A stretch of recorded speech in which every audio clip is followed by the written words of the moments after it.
Plasi futbolli sonte në atë tepër emocionuese me thënë drejtën, është finalja e Championship dhe të dy skuadrat kanë motivet e veta për ta fituar këtë garë. Interi, nëse e fiton për të katërtën herë Championsin, kurse Parisi e ka për herë të parë. Parisi sigurisht është i motivuar sepse nuk i qellon shpesh që të shkojnë finale. Interi nga ana tjetër është po aq i motivuar sepse ka sa i bi 15 vjet që se ka fituar, që në 2010-ën. Mirë, po përveç kësaj, garën e bën më të bukur edhe kjo dyshe këtu, Dembelea dhe Lautaro. Pse? Sepse janë të dy në garë për topin e artë. Tani, për mua, unë jam tifoz i Interit dhe shpresoj që ta fitoj Lautaro bashkë me Interin, po si mendoni ju? Kush do ta fitoj topin e artë për këtë vit?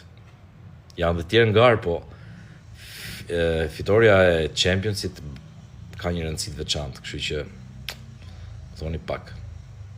Edhe mos thoni gjithë Interi. Thoni edhe ne i Paris, se s'ka gjë.